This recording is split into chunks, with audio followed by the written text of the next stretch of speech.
I moved from being single to being married within 6 months. Hello everyone and welcome back to my YouTube channel. This is Time with Vera, and today I'm going to share with you how my husband and I met. By the time this video will go public, it's going to be a Valentine's Day, and I thought that there's no other better time or day for me to share this story with you than on a Valentine's Day. My husband and I met on June 2013. I remember it as if it was just yesterday. On June 2013, the church that I attend decided to organize the first single adult summit for the whole branches in Ghana. It was actually the talk of the town, considering where we are going to have it and the number of people that are going to participate in this summit. However, I was a bit skeptical about going to the summit. The reason was that I was already in a relationship that was kind of complicated. Plus, I was preparing to go and serve a church mission, so I thought I needed to concentrate on my life and the mission. In the midst of this confusion, I decided to confide in a friend who was actually not a member of the church. And I remember her words so well. She told me that you don't have to necessarily go there to go and have a relationship or get hooked up by someone, but you could just go there and have fun, or just go there to make new good friends. Finally, I decided to go for the summit. The summit was held on Thursday morning till Saturday afternoon, but I decided to go on a Thursday evening because I didn't want to take leave on Thursday and Friday from work at the same time. On reaching there on that Thursday evening, I was so happy that I made that decision to go. When I saw different people, the atmosphere, the whole place was so colorful and very nice. It was perfect for that day. Luckily for me, I saw my single adult representative from a distance, and I went to him to ask him the procedures I had to go through in order to get a bed or a room for myself. When I got to him, he gave me my name tag. Now the name tag was a colored cardboard that our names were written on it. Our first names were written boldly and our last name were written beneath our first name. And it was color coded so that any color that you take means that you belong to a certain group. Coincidentally, my husband and I were in the same group, but I didn't notice him throughout the summit. The reason was because I was just there to have fun, just as I said earlier on. And because of that, when I realized that the activities in my group was kind of boring, I just have to call a few of my friends that I came with in the same branch and ask them if their group were having very nice activities, and then I would have to move to their group. So I don't really remember the number of times that I did that, but I knew that I did that for a couple of times. Finally, the summit came to an end, and I remember that there were few people who took my number and told me that they are going to call me after the summit. My husband's version, I heard him narrating how he met me during the summit to someone, and then he said that prior to the whole summit thing, when he was about to go and pay his fee for the summit, he told his single adult rep that this money that I am going to pay, if I don't get a lady that I intend settling down with, then I'll come back for my money. So he said he was actually determined to get someone during the summit. Now during the summit, he actually spotted me in the group and thought that after the group meeting, he could just confront me and get my number. But I realized that before the whole activity could end, I was no more. Then he saw me another time in the group, and before he could get closer to me and get my contact, he realized that I was gone. He said this happened for a couple of times, and finally he decided that if he didn't see me before the final farewell address, then he's going to forget about me totally and then look elsewhere.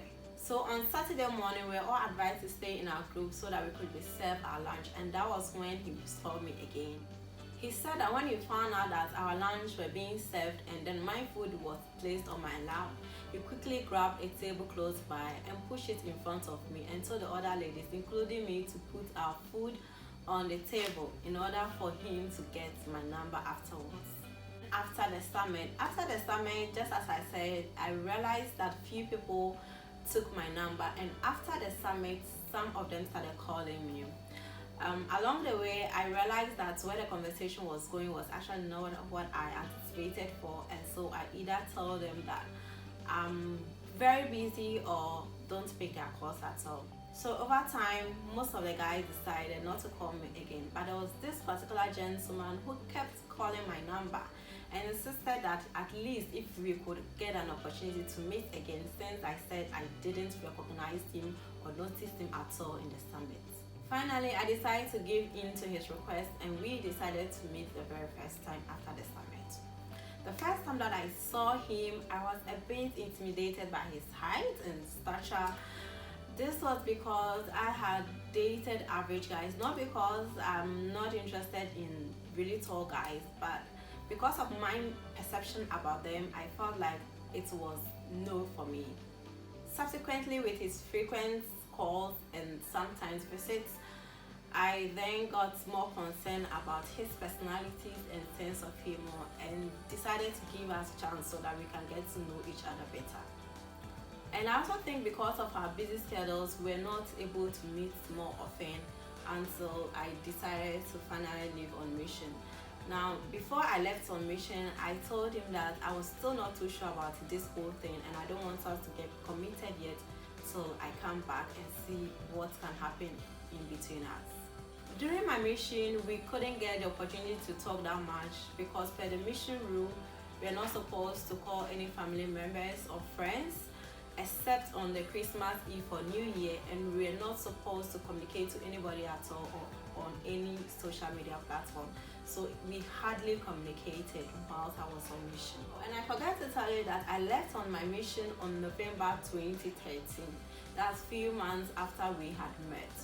Now, after I came back from mission, which was June 2015, I decided to give him a call, and he was so excited to hear my voice.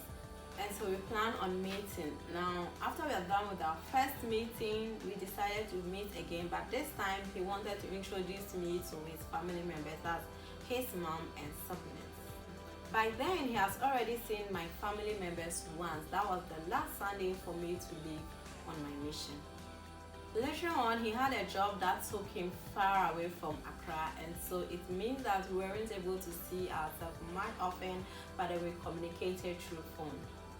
One day he called me and told me that he has already informed his parents or his family about his intention to marry me, and that he wants me to tell my family about it so that he can come to the house and do an introduction. Hence, the introduction to the family occurred on October 2015. And after the introduction, we got married on December 2015. I'm sure that some of you might be thinking or guessing that you people didn't actually get to know yourself before you got married. The truth is that unknown to me, he was making inquiries about me from a friend, and unknown to him, I also got some kind of background information from a friend about him.